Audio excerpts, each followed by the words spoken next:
ഇവർക്ക് ചില കാര്യങ്ങളിൻ്റെ സംസാരങ്ങൾ വേറൊരു തലത്തിലേക്ക് പോയി എടുത്തതാണ് കാരണം. അപ്പം അതിപ്പം ഇപ്പം എന്താ പറഞ്ഞാൽ കഴിഞ്ഞ് ഈ വിഷയം എന്താ പറഞ്ഞു കഴിഞ്ഞാൽ ഞാൻ ഈ മുന്നേയും പറഞ്ഞിട്ടുണ്ട് ഈ വിഷയത്തിൽ തെറ്റിദ്ധാരണകളാണ് ഉണ്ടായത്. ആ തെറ്റിദ്ധാരണകൾ ഇപ്പം പറഞ്ഞ് സംസാരിച്ച് തീർത്ത് ഇവർക്ക് ഞാൻ എന്താണോ ഉദ്ദേശിച്ചത് ഇവരോടും പറഞ്ഞു കൊടുത്തിട്ടുണ്ട്. ഇവരെന്ത് ഉദ്ദേശിച്ച് അത് ഞാൻ പൂർണ്ണമായിട്ടും മനസ്സിലാക്കുന്നുണ്ട്. ഇനി അത്തരത്തിലുള്ള ഒരു കാര്യങ്ങളും രണ്ടു ഭാഗത്തുനിന്നും ഇല്ലാത്ത തരത്തിൽ നമ്മൾ എന്താണ് ഒരു ഫാമിലിയാണ്.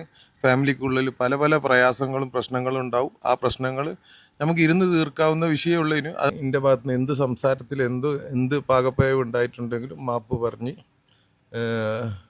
പറഞ്ഞു കഴിഞ്ഞ് മാപ്പ്. ഒരുപാട് മയപ്രയാസത്തിലാണുള്ളത്. അപ്പോൾ നമുക്ക് തീർച്ചയായിട്ടും ഈ വിഷയം ഇവിടെ വെച്ചിട്ട് നമുക്ക് അങ്ങോട്ട് അവസാനിപ്പിക്കുക. ഇത് നമ്മളെ കുട്ടികളാണ്. നമുക്ക് എന്താ പറഞ്ഞു കഴിഞ്ഞാൽ ഇവർക്കും എനിക്കും ഒക്കെ ഇനിയും ജീവിക്കേണ്ടതാണ് ഈ സമൂഹത്തിൽ.